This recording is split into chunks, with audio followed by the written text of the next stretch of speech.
o que é ética, qual é a relação da ética com a ética profissional, o que a filosofia diz a respeito disso tudo. Enfim, eu sou Felício Molinari e esse é o A Filosofia Explica de hoje. Muito bem, tem muita gente que tem dificuldade em entender a noção de ética profissional. Muita gente, quando vai fazer uma graduação, uma faculdade, se depara com essa disciplina ou com esse tema, com esse conteúdo na disciplina de ética e filosofia e tem certa dificuldade de entender o conceito aí de ética ou de ética profissional. Essa, por exemplo, é a dúvida da Renata Garcia, uma ex-aluna, hoje amiga minha, que me mandou lá no Instagram uma dica de vídeo, pedindo uma ajuda a respeito disso, de uma revisão de literatura sobre ética e ética profissional. Então aqui eu já agradeço a Renata pelo pedido, é sempre um prazer poder ajudar. Já faço um convite aqui a você, caso você tenha alguma sugestão de vídeo, alguma dúvida, você pode deixar aqui nos comentários, ou então ir lá no meu Instagram, lá a gente pode conversar de uma forma mais direta. Mas enfim, então atendendo aqui a dúvida da Renata e de todo mundo que tem essa dúvida sobre ética e ética profissional, eu me propus a fazer esse vídeo aqui, dando uma abordagem geral do que a filosofia diz a respeito da ética, desde a antiguidade até a contemporaneidade, é claro, de forma bastante resumida, e no final do vídeo eu faço ali algumas considerações a respeito da ética profissional. Eu espero que vocês gostem, que seja útil, enfim, bora lá, bora explicar o que é ética e ética profissional.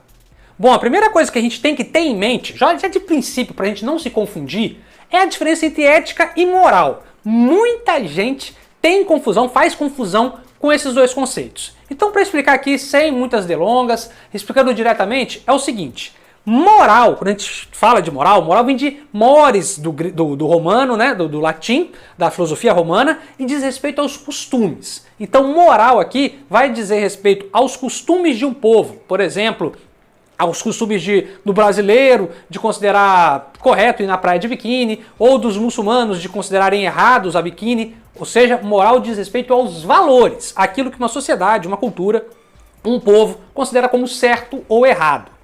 Ética, por sua vez, não diz respeito a isso. Ética é a reflexão sobre a moral. Ética é o pensamento filosófico sobre os valores. Então é bom diferenciar. A moral diz o que é certo e o que é errado.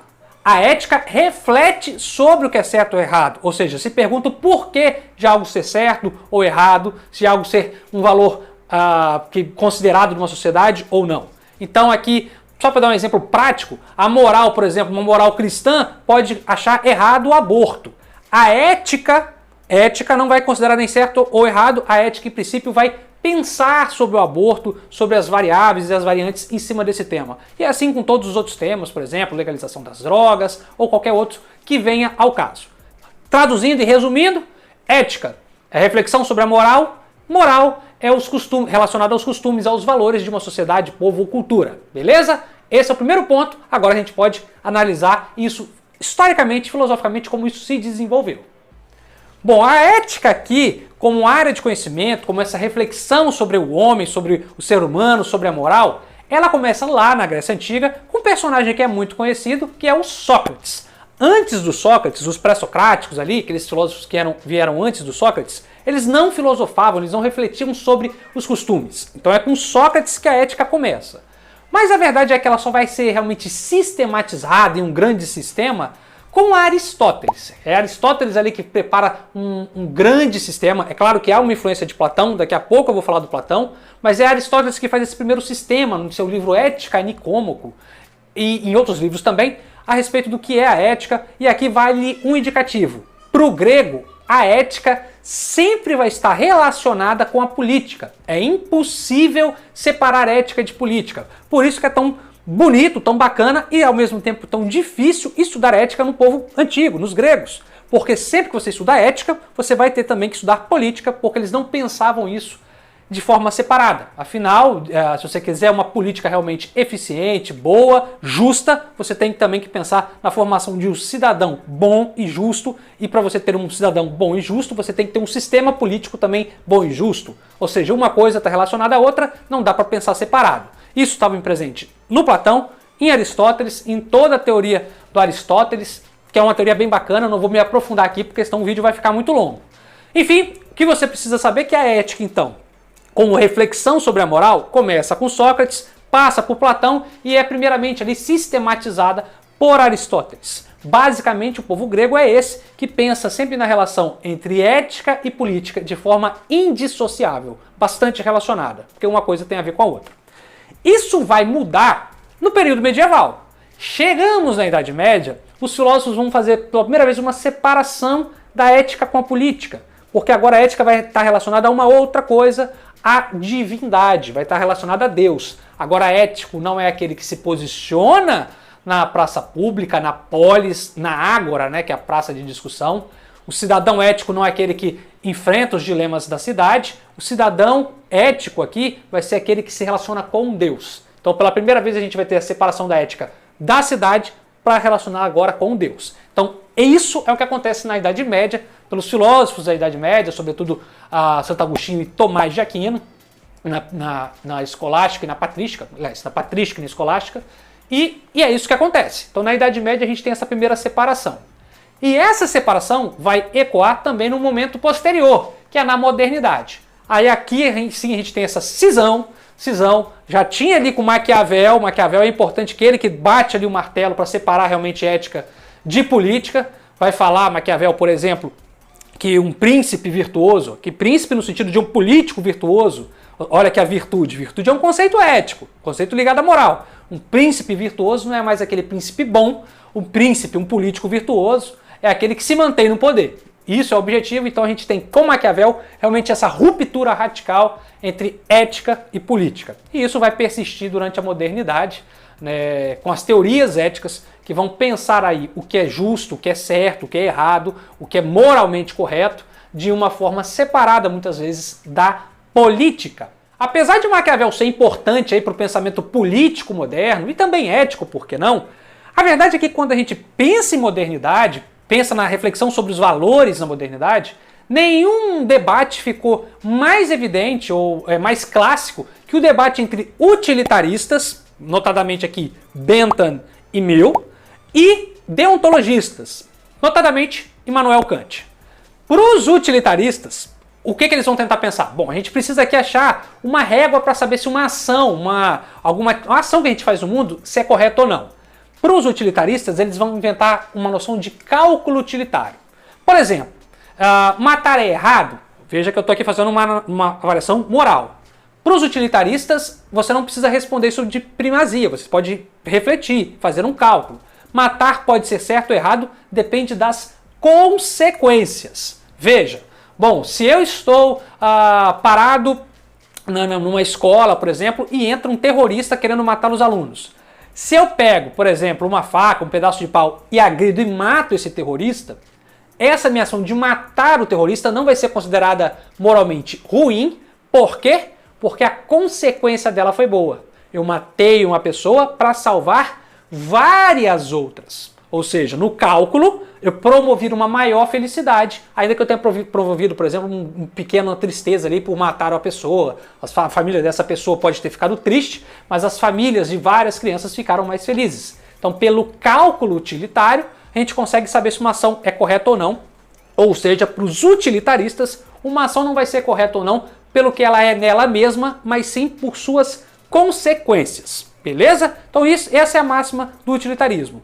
Uma ação só vai ser certa ou errada dependendo das suas consequências. Querendo ou não, a ética utilitária ela é uma das mais frequentes até hoje. A gente usa muito essa ética no dia a dia, mesmo que a gente não saiba. Mas ela tem, como eu disse, um oposto, um adversário filosófico à altura, que é o pensamento deontológico. Sobretudo em Kant, o imperativo categórico kantiano. Para as éticas de influência deontológica ou universalistas, uma ação ética ela não vai ser, como dizem os utilitaristas, em função da sua consequência. Aquilo que é certo para Kant, por exemplo, que não é um utilitarista, é um deontológico, o que é certo para Kant é certo em si mesmo. Felício, eu não entendi. Para Kant, matar vai ser errado. Ponto. Ou, mas eu salvei um monte de gente. Não interessa. Para Kant, matar vai ser errado, independente das consequências.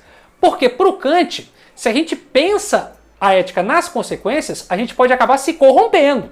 E a gente nunca vai conseguir ali também realmente efetivamente fazer esse cálculo, saber se alguém está agindo pensando em algo bom ou pensando no benefício próprio. Para o Kant, esse cálculo utilitário ele não funciona. Para uma ética ser universal, para valer para todo mundo, para ser uma ética realmente firme, forte e que tenha validade, a ação ela tem que ser boa em si mesmo, independente das intenções, independente das consequências. Você tem que fazer o certo, o correto, independente do que vai acontecer, porque é assim que tem que ser. Porque senão as pessoas começam a fazer as coisas pensando nas consequências e para o Kant isso não vai dar muito bom.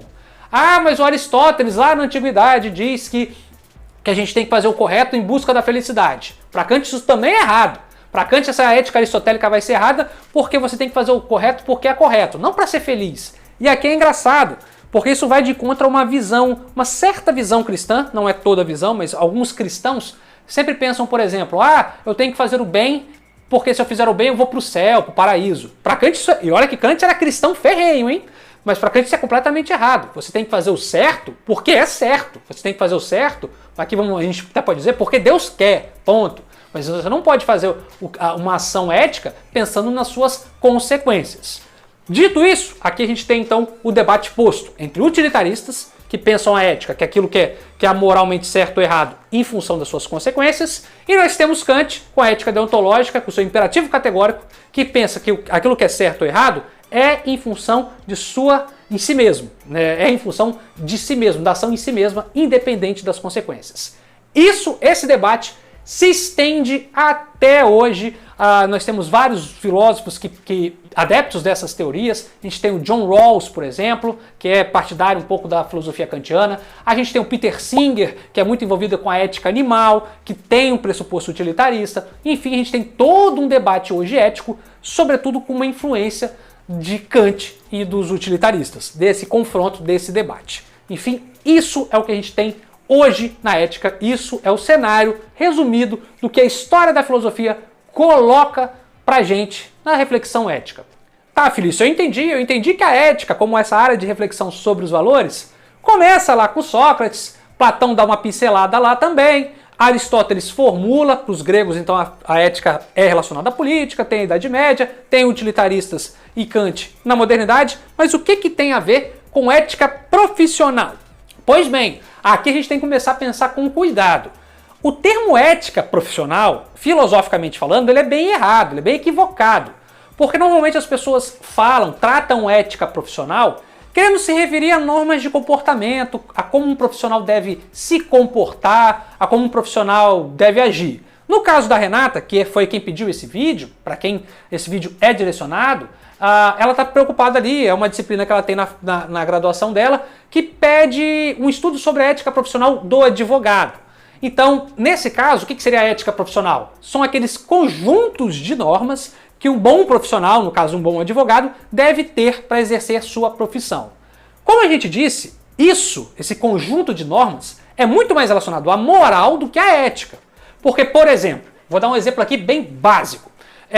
Se a gente diz que, olha, um advogado tem que tratar todos os seus clientes iguais, ele não pode cobrar mais de uma pessoa rica e menos de uma pessoa pobre, ele tem que tratar todo mundo igualmente, de forma isomórfica, de forma idêntica. Isso poderia estar lá no manual de conduta, mas será que isso é realmente justo? A ética aqui vai se refletir. Será que é justo? Vou pegar aqui o exemplo do Neymar, do filho do Neymar. Quando o filho do Neymar foi nascer, o médico lá que fez o parto da mulher, da namorada do Neymar, ele cobrou muito mais caro do que normalmente se cobra. Eu acho que ele cobrou 30 mil reais, 15 ou 30 mil reais na época. O Neymar se negou a pagar, aquilo foi para a justiça, enfim. Mas a questão aqui o médico ali, ele foi justo? Profissionalmente ele agiu de forma ética? Aqui a gente tem que refletir. Olha, alguém pode falar, bom, eticamente falando, ele não agiu de forma correta porque ele cobrou muito mais só porque o Neymar é rico. Ele deveria cobrar o que ele sempre cobra. Mas uma outra pessoa também pode falar, olha, de fato ele cobrou aquilo que deve ser, pois você já imaginou se tem um problema com o filho do Neymar? Já imaginou o risco para o profissional de dar algum problema naquele parto? Então ele cobrou proporcionalmente ao risco. Enfim, o que eu quero aqui dizer eticamente falando, você não vai ter uma norma de conduta. Uma norma pode ser boa ou ruim, isso varia. A ética vai sempre refletir. Se a gente quer falar de ética profissional enquanto conduta, enquanto como o profissional tem que agir, então a gente vai estar falando de uma moral profissional. Então, sempre quando a gente tem um manual de conduta dos médicos, dos advogados, a gente está falando basicamente de como uma moral está envolvida naquela profissão. No caso dos advogados, a gente tem uma moral bastante forte, que o advogado ele tem que ser idôneo, que ele não pode se envolver em problemas judiciais. Mas aqui, sendo bem fiel, o que nós temos é que, no que diz respeito à prática dos advogados, assim como dos médicos, o que vale é o que está na lei. Para além da lei, para além de fato do que está na legislação, é tudo individual, é tudo da forma como você quer se posicionar, se você quer ser tatuado, se você quer beber, se você quer usar drogas, enfim, drogas não pode porque não está na lei. Mas enfim, isso vai ser tudo de caráter individual. Nós não podemos ter, do ponto de vista da ética, um mandamento para que os indivíduos sigam. Isso diz respeito à moral. A ética sempre vai ser a reflexão sobre uma atividade profissional. A ética é sempre o pensar sobre, nunca uma imposição. Pensando nisso, então, é que a gente começa a entender aí os manuais de ética profissional, que sempre tentam ali dizer como você tem que agir ou não, mas tenha sempre esse pé atrás, porque normalmente esses valores, normalmente eles são carregados de machismo, de preconceitos sociais, por isso que é tão importante a ética, para a gente ver realmente aquilo que é, de fato, necessário para uma profissão, daquilo que é meramente uma convenção social que muitas vezes é muito preconceituosa. Mas enfim, é isso. A reflexão ética é muito importante, assim como a reflexão filosófica. E se você gostou desse vídeo, se ele foi útil, se você gosta de filosofia, não se esqueça de curtir e se inscrever no nosso canal, pois toda semana nós temos 2 vídeos novos para você. É isso aí, espero que você tenha gostado. Tchau, tchau, até a próxima.